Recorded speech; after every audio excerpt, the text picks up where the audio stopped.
నమస్తే welcome to time 24x7 Vikarabad జిల్లా అనంతగిరిలో గత 10 రోజులుగా జరుగుతున్న ఆంధ్రప్రదేశ్ తెలంగాణ డిసిసి అధ్యక్షుల శిక్షణ తరగతుల ముగింపు సందర్భంగా లోక్సభ ప్రతిపక్ష నేత కాంగ్రెస్ పార్టీ అగ్రనేత రాహుల్ గాంధీ హాజరై ప్రసంగించారు.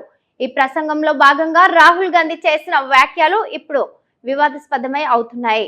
కాంగ్రెస్ బీజేపీ పార్టీలకు రాహుల్ గాంధీ చెప్పిన కొత్త అర్థాలు తీవ్ర దుమారాన్ని కారణమయ్యాయి. కాంగ్రెస్ శివుడితో బీజేపీని విష్ణువుతో పోల్చిన రాహుల్ గాంధీ దీనికి సంబంధించిన క్లారిటీ కూడా ఇచ్చారు. అయితే ఈ వ్యాఖ్యలపై బీజేపీ తీవ్రంగా మండిపడుతుంది. కాంగ్రెస్ పార్టీని శివుడిగా అభివర్ణించిన రాహుల్ గాంధీ హస్తంపాటి విధానం అహింస, ప్రజలకు సేవ చేయడం, పార్టీ నమ్ముకున్న సిద్ధాంతాలపైనే దృష్టి పెడుతుందని పేర్కొన్నారు. అదే సమయంలో బీజేపీని విష్ణుమూర్తితో పోల్చిన రాహుల్ గాంధీ కమలం పార్టీ విధానం మాత్రం హింస, అధికారం కోసం ప్రజలను మోసం చేయడం అని పేర్కొన్నారు.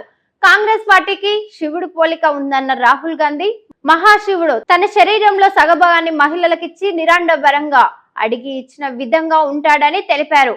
ఇక శివుని వద్ద త్రిశూలం ఉంది కూడా, అది ఆయన వెనక్కి ఉంటుందని పేర్కొన్నారు. ధర్మాన్ని కాపాడాల్సి వచ్చిన సమయంలో మాత్రమే ఆ త్రిశూలాన్ని ఉపయోగిస్తారని రాహుల్ గాంధీ చెప్పారు.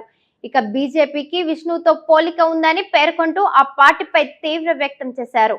విష్ణువులాగా బీజేపీ పార్టీ అండబరంగా కేవలం అధికారంపై మాత్రమే దృష్టి పెట్టే విధానాన్ని అనుసరిస్తుందని విమర్శలు చేశారు.